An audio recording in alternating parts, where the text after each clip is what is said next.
우리 다시 한번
주 앞에 엎드려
지난주에 수련의 간증이 너무 은혜가 넘쳐서 오늘 말씀을 한 주 미루게 되었습니다. 오늘은 요나서 안에 담긴 복음, 특별히 예수 그리스도의 비밀을 함께 찾아가 보려고 합니다. 제가 설교를 지난주에 준비했잖아요. 근데 오늘 우리 쭉 예배 후에 같이 성경 공부할 오늘 성경 공부도 선지서에 대해서 이제 오늘 공부를 하는데 거기에서 김영환 목사님이 똑같은 제가 지금 하려고 하는 똑같은 이야기를 하시더라고요. 상대적으로 구약 성경이 신약 성경보다 좀 거리가 있죠. 그 중에서도 또 손이 잘 안 가는 게 선지서이고 거기서도 또 더 손이 안 가는 게 소선지서입니다. 그러니까 뭐 이사야나 예레미야나 에스겔 이런 선지자들은 워낙 유명한 선지자들이라서 또 성경 설교에도 많이 인용되고 하는데 그 외에 몇 장씩 있는 짧은 선지서들, 소선지서들은 사실 교회에서 많이 소외되는 것이 사실입니다. 목회자들도 설교할 때 소선지서 본문을 택하는 게 좀 어려워하고 성도들도 소선지서를 읽는 것을 또 부담스러워합니다.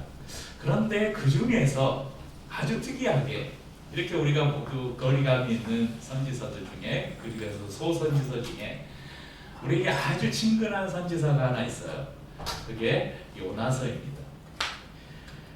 특별히 주일학교 교사를 해보신 경험을 가진 우리 성도님들은 주일학교에서 이 요나에 대한 이야기를 한 번쯤 안 해보신 분은 없으실 겁니다. 그만큼 요나 이야기는 교회를 조금 다니신 분들에게는 익숙한 이야기입니다.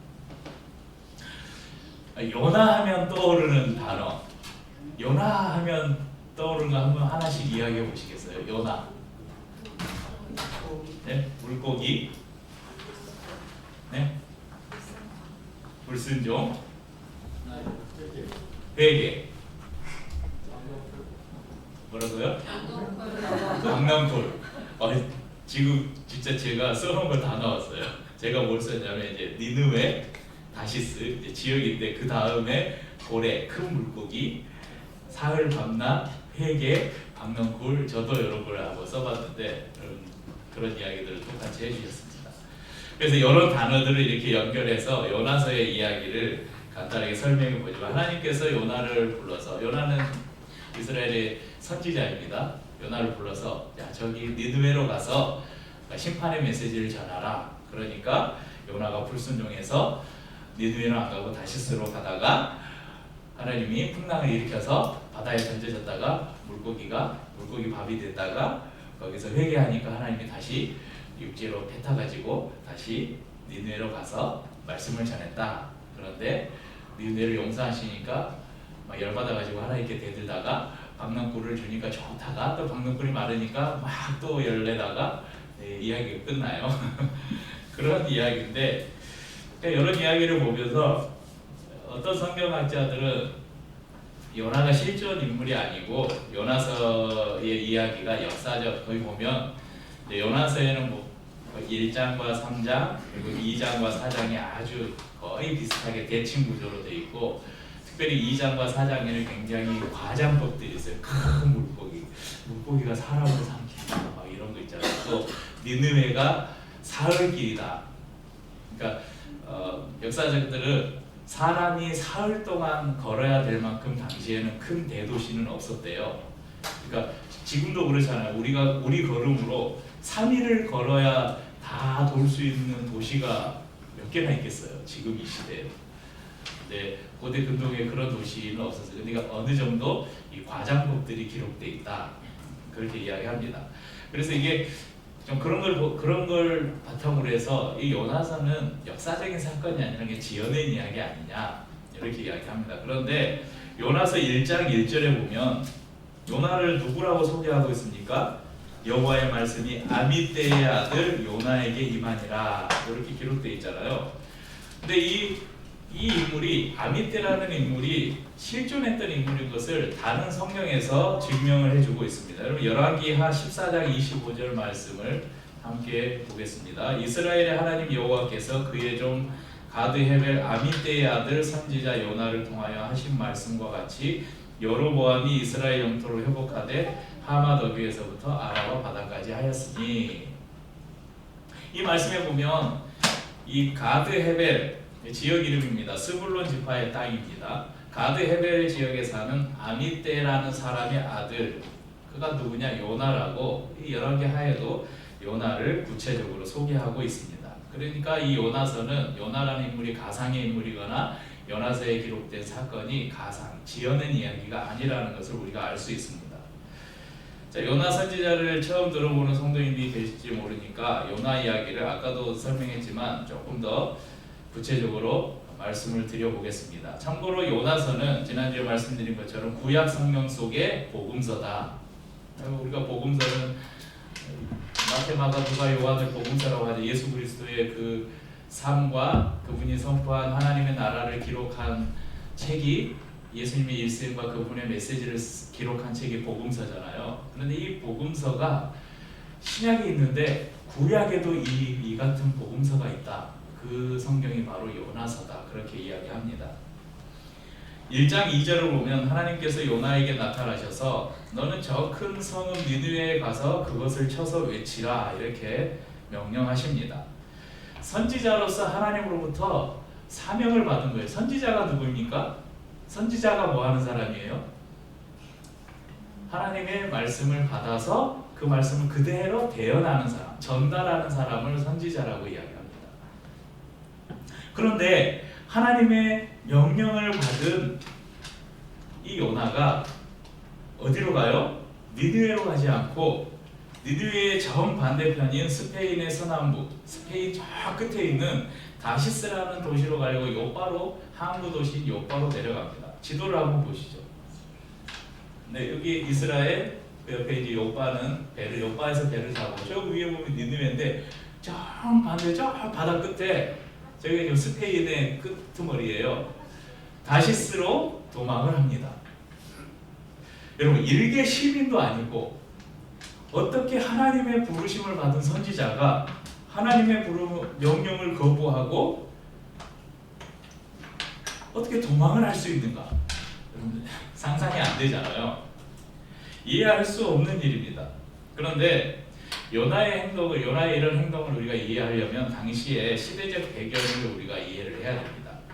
여러분, 하나님께서 요나에게 너 가서 그곳을 쳐서 외쳐라 한 도시가 어디였습니까? 니느웨였잖아요. 니느웨. 이 니느웨는 아수르, 그러니까 아시리아라고 하는 이 아수르의 마지막 수도였습니다. 굉장히 거대하고 잘 살고 또 굉장히 폭력적인 다른 주위의 민족들을 굉장히 억압하고 했던 그런 도시입니다. 아수르는 이스라엘의 이 북동쪽에서 일어난 대제국인데 아수르는 끊임없이 이스라엘을 괴롭혔어요. 특별히 그 중에 북이스라엘을 계속 괴롭혔고 결국 BC 722년에 아수르에 의해서 북이스라엘이 멸망을 당하잖아요. 니느웨는 님므롯이라는 인물이 건설한 아주 거대한 도시입니다. 니느웨는 악을 상징할 때 우리가 애국 그러면 사단의 도시, 막 그 악의 상징 이렇게 하잖아요. 그 애국처럼 또 인용되는 도시가 바로 이 니느웨라는 곳입니다. 하나님께 적대적이었고 죄악이 넘치는 도시였습니다. 그런데 요나에게 있어서는 개인적으로 이 니느웨는 민족의 원수였어요. 요나를 심정적으로 좀 더 잘 이해를 하려면 우리와 일본과의 관계를 이해하면 딱 맞습니다. 우리가 민족적인 영웅이라고 독립투사라고 우리가 칭송하고 존경하는 우리 역사의 그런 독립운동가들이 있지 않습니까? 그 독립투사들이 얼마나 일본을 싫어했습니까?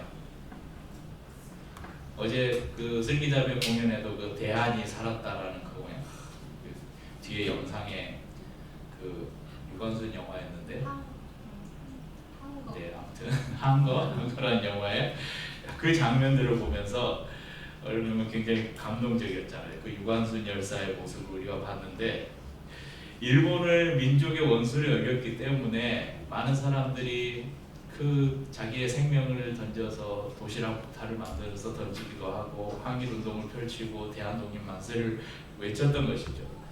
그러니까 요나도 아마 그 당시 우리의 일제 시대로 보자면 거의 독립투사 정도 되는 아마 민족주의자였을 것입니다. 그러니까 우리가 일본을 생각하면 아무 이유 없이 미운 감정이 생기듯이 요나에게도 이 아수르, 느느웨 심정적으로 그냥 원수인 거예요. 그런데 하나님께서 요나에게 너는 저 큰 성읍 니느웨에 가서 그것을 쳐서 외쳐라. 무슨 말이에요? 니느웨의 심판의 메시지를 전해라. 그 심판의 메시지, 너희들이 회개하지 않으면 하나님께서 너희들을 멸하실 것이다. 이런 메시지를 전하라는 거예요. 이때 요나가 이 명령을 받는 순간 요나 머리가 비상하게 돌아간 거예요. 니느웨의 심판의 메시지를 전하라고? 내가 아는 하나님은 인자와 자비가 크신 하나님인데 만약 내가 가서 회개하라고 메시지를 전했는데 하나님의 그 메시지를 전했는데 그 중에 몇 사람이라도 뭐 전체는 생각지도 않았겠죠. 그 중에 몇 사람이라도 정말 회개하고 하나님 앞에 돌아오면 하나님이 과연 그곳을 멸하실까? 우리 아브라함과 그 롯의 이야기에서 알고 있잖아요. 하나님께서 소돔과 고모라를 멸하고 하실 때 의인 50명 있으면 어떻게 하시겠습니까? 내가 용서하겠다. 40명 있으면 30명 있으면 10명 있으면 어떻게 하겠습니까? 그래도 내가 용서하겠다. 하나님은 그런 분이라는 걸 요나는 알고 있는 거예요. 의인 한 사람만 있어도 하나님은 그곳을 멸하지 않는다. 그런데 진짜 니느웨에 내가 심판의 메시지를 전했는데 그 중에 단 몇 사람이라도 진짜 회개하고 하나님 우리를 용서해달라고 살려달라고 하면 하나님은 분명히 용서하실 거야. 안 돼. 내가 그 꼴을 못 봐. 그리고 지금 도망을 친 거예요. 니느웨가 용서받는 것을 요나는 참을 수 없었던 것이죠.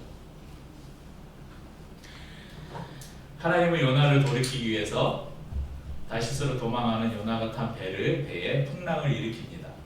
풍랑의 원인들을 막 뱃사람을 찾다가 저 배 제일 밑에까지 내려가서 그러니까 요나가 도망가서 배 제일 밑에 잠자다가 또 뻔뻔하게 이 풍랑이 일어난 게 저 때문이에요. 제가 하나님 명령 어기고 지금 도망치고 있어서 하나님이 지금 풍랑을 일으킨 거예요. 이 풍랑을 멈추려면 저를 바다에 던지면 돼요. 그래가지고 요나를 바다에 던져요. 그때 하나님께서 얘기한 큰 물고기가 우리 보통 이 물고기를 고래로 많이 그리는데 고래가 아니고 그냥 성경에는 큰 물고기라고 되어 있습니다. 큰 물고기가 요나를 삼킵니다. 그래서 그 뱃속에서 물고기 뱃속에서 3일 밤낮을 있게 됩니다. 어떤 사람들은 물고기 뱃속에 막 위액이나 막 그런 게 있을 텐데 어떻게 사람이 3일 동안 안 썩고 소화가 안 되고 살 수 있냐, 그런 건 따지지 마세요. 약간 좀 과장법이 기록되어 있고 우리가 알 수 없는 부분들은 그냥 넘어가자고요. 성경에 그렇게 기록되어 있으니까. 그래서 그곳에서 하나님 앞에 회개하고 다시 하나님의 사명을 받고 이제 니느웨로 갑니다. 여러분 요나서 3장 3절 4절 한번 보겠어요. 요나서 3장 3절 4절 말씀입니다. 요나가 여호와의 말씀대로 일어나서 니느웨로 가니라. 니느웨는 얼마나 큰 성읍이라고요? 사흘 동안 걸을 만큼 하나님 앞에 큰 성읍이더라.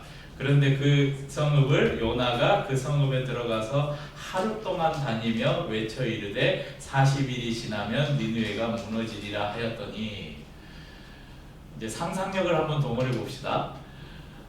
이제 좀 과장법이 있더라도 성경에 그냥 기록을 그대로 우리가 보면 이 니느웨 성읍을 골목골목 이렇게 다 돌려면 며칠이 필요하다고요? 사흘이 필요합니다. 그런데 요나가 며칠이 돌았습니까? 하루 만에 돌았어요. 그러니까 유추해 보자면 한 가지밖에 없어요. 엄청 빨리 뛰었다는 거. 사흘 길인데 걸어서 사흘 길인데 하루 만에 다 돌았다잖아요. 성경이 그렇게 기록하고 있잖아요. 사흘 길인데 하루 동안 다니며 외쳤다. 그냥 뭐 엄청 빨리 달렸겠죠.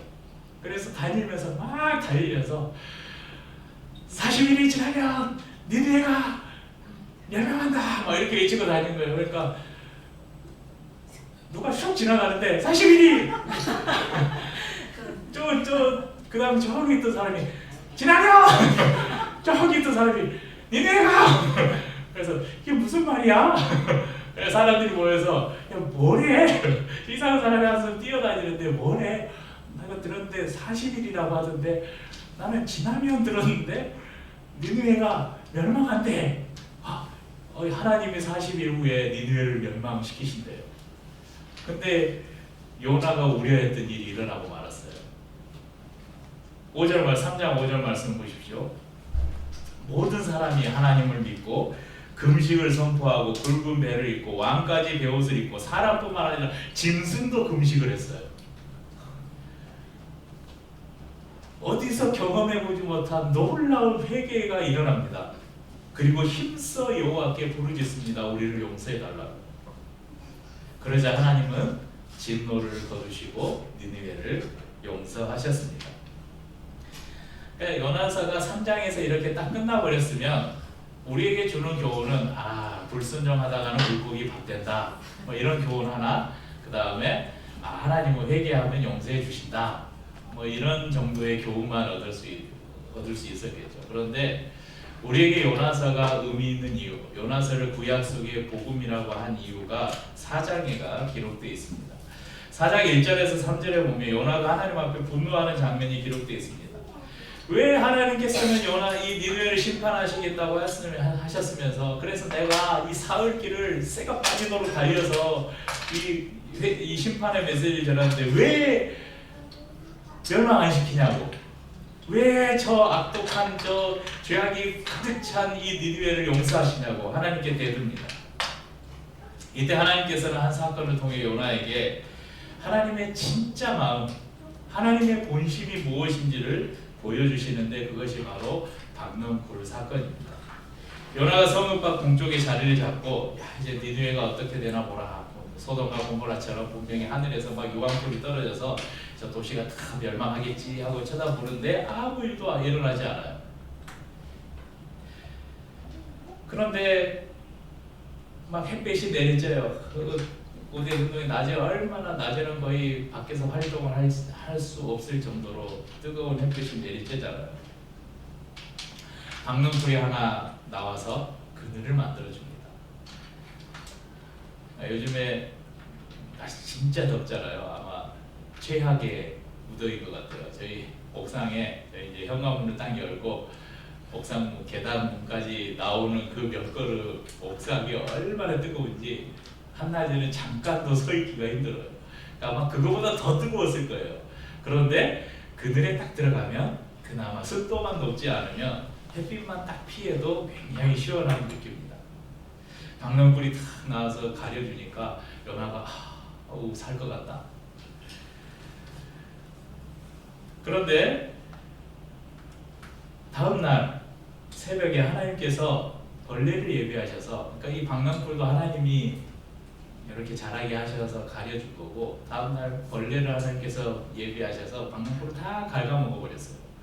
근데 거기에 대해서 갑자기 뜨거운 동풍이 불고 내리쬐는 햇빛을 더 뜨겁게 했어요.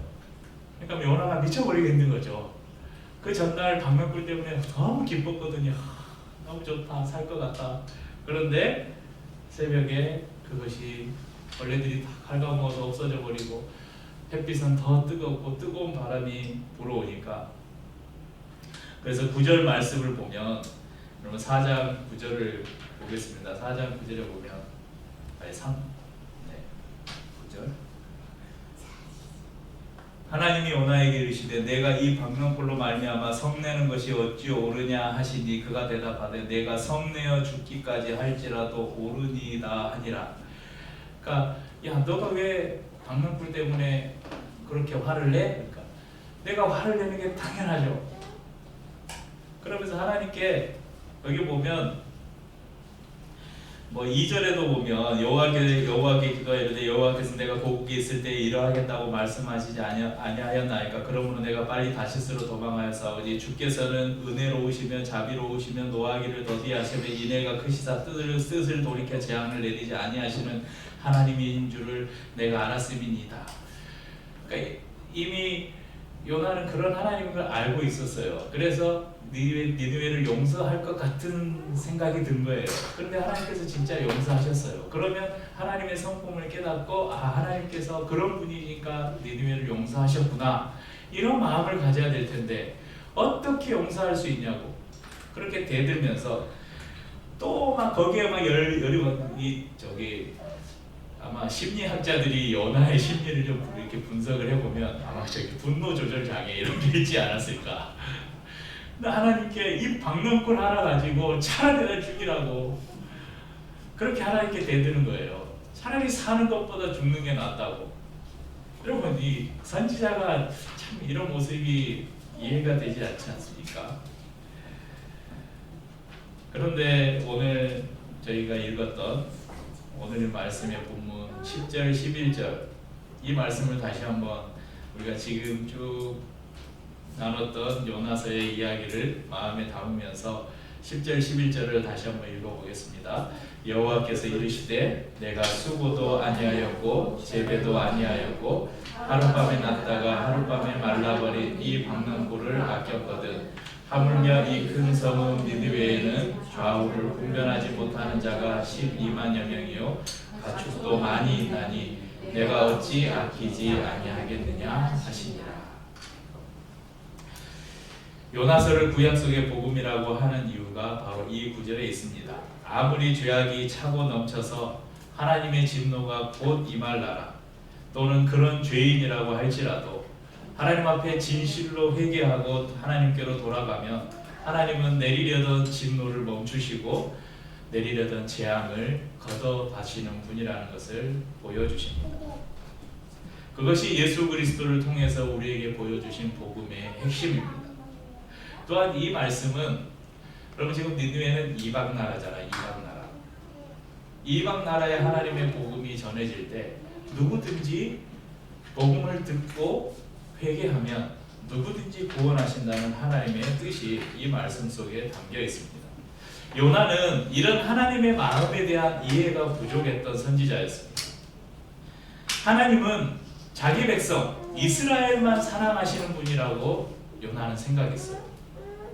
이방 사람들은 당연히 하나님의 진노를 받아서 멸망당해도 싸다. 저 니느웨 사람들은 당연히 하나님의 심판을 받아서 멸망당해도 당연한 일이다. 그렇게 여겼습니다. 하지만 하나님의 마음은 결코 그런 것이 아니었습니다. 11절에 하물며 이 큰 성읍 니느웨에는 좌우를 분별하지 못하는 자, 이 좌우를 분별하지 못하는 자는 보통 만 3세 이하의 어린아이를 말해요. 그러니까 어린아이만 해도 12만 명이래요. 그래서 이 학자들은 이 구절을 통해서 니느웨의 인구가 최소 60만 명 이상이었을 것이라고 추정을 합니다. 그러니까 이 60만 명이나 되고 그 안에는 하나님이 창조한 사람들뿐만 아니라 수많은 짐승들이 생명을 가진 생명들이 살아있는데 그것을 내가 아끼는 것이 당연한 것이 아니냐 이렇게 말씀하십니다. 하룻밤 자랐다가 뜨거운 해를 가려줬던 이 박넝쿨이 지는 것을 보고도 자신의 삶을 저주하면서 하나님을 원망했던 요나에게 야 너는 그 박넝쿨 하나도 그렇게 잠시 그 햇볕을 가려준 박넝쿨 하나를 너는 얼마나 그렇게 아꼈냐. 하물며 내가 창조한 이 귀한 나의 이 피조물들 이들을 내가 아끼는 것이 어찌 합당하지 아니하겠느냐. 이렇게 오히려 요나에게 하나님은 대묻습니다. 왜 예수 그리스도가 이 땅에 오셨습니까? 하나님이 창조한 피조물들을 그토록 사랑하셨기 때문입니다. 많은 성경학자들은 물고기 뱃속에서 사흘 밤낮을 머물렀던 요나와 무덤에 장사되셨다가 사흘 만에 부활하셨던 예수님을 연관지어서 설명합니다. 차이가 있다면 요나는 자신의 불순종으로 말미암아 물고기 뱃속에 들어갔고 예수님은 자발적 희생의 결과로 무덤에 들어가셨다는 것입니다. 물고기 뱃속에서 나온 후 다시 하나님의 명령에 순종해서 회개의 메시지를 전함으로 이 죄악이 가득했던 니느웨가 회개하고 구원을 받았던 것처럼 무덤에서 일어난 예수 그리스도, 부활하신 예수 그리스도를 통해서 온 열방, 이 이방 나라 니느웨가 구원을 받았던 것처럼 하나님의 복음이 예수 그리스도를 통해서 이스라엘뿐만 아니라 유대와 사마리아와 땅끝까지 이 복음이 전해져서 오늘 이 자리에 앉아있는 저와 여러분까지 이 복음이 전해서 우리가 예수 그리스도를 믿고 하나님을 예배하는 일이 일어났다는 것입니다. 복음서에 보면 서기관들과 바리새인들이 예수님을 시험할 목적으로 우리에게 표적을 보여주십시오, 그러니까 기적을 보여주십시오, 당신이 하나님의 아들인지 한번 보여주십시오, 이렇게 요구합니다. 그때 예수님께서 이런 말씀을 하셔요. 마태복음 12장 40절에서 41절입니다. 한번 같이 읽죠. 요나가 밤낮 사흘 동안 큰 물고기 뱃속에 있었던 것 같이 인자도 밤낮 사흘 동안 땅속에 있으리라. 심판대에 니느웨 사람들이 일어나 이 세대 사람을 정죄하리니 이는 그들이 요나의 전도를 듣고 회개하였음이거니와 요나보다 더 큰 이가 여기 있으며. 여러분, 이 요나서가 역사적 사건이라는 것을 예수님께서도 증명하고 계시죠. 그리고 요나가 그 물고기 뱃속에 3일을 있었던 그 사건과 자신이 무덤에 사흘을 계실 것, 그것을 예언하면서 이것이 비슷한 일이라는 것을 예수님은 설명을 하고 계십니다.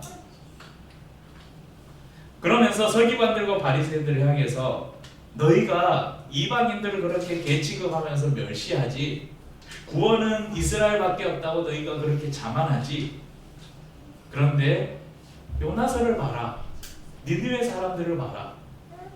요나가 그들에게 회개의 메시지를 전했을 때 니느웨 사람들은 회개하고 하나님 앞에 돌아와서 구원을 받았다.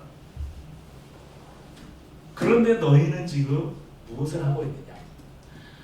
너희는 요나가 전한 복음이 아니라 그 복음 자체인 내가 지금 너희들 앞에서 복음을 전하고 있는데 너희는 왜 믿지 않느냐? 오히려 요나의 회개의 메시지를 듣고 하나님 앞에 회개함으로 구원받은 니느웨 사람들이 지금 너희 바리새인들 서기관들을 보면서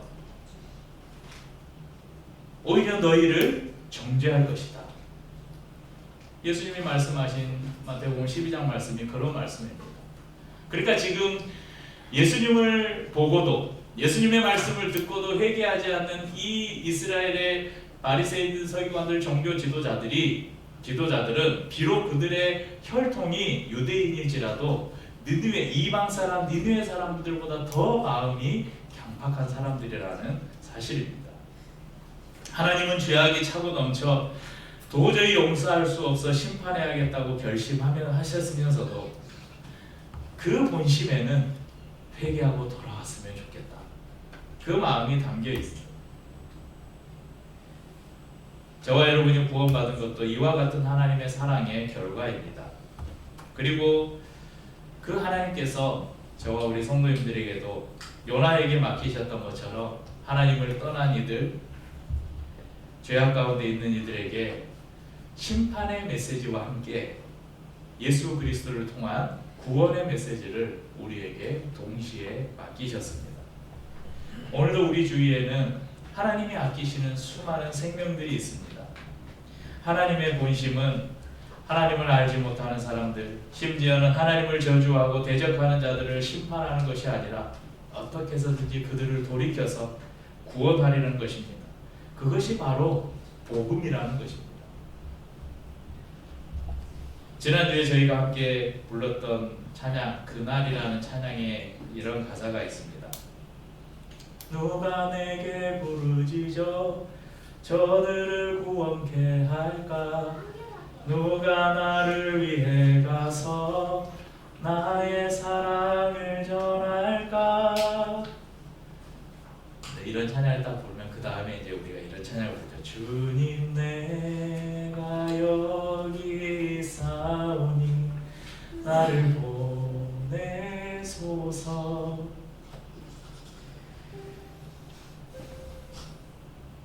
이 요나서 안에 담긴 놀라운 이 복음의 비밀을 우리의 마음에 간직하고 죽을 수밖에 없던 저희들을 구원하셔서 하나님의 백성 삼으신 그분께서 이제 우리에게 그 생명의 복음을 맡기시고 주님을 알지 못하는 이들에게 이 복음을 전하게 하십니다.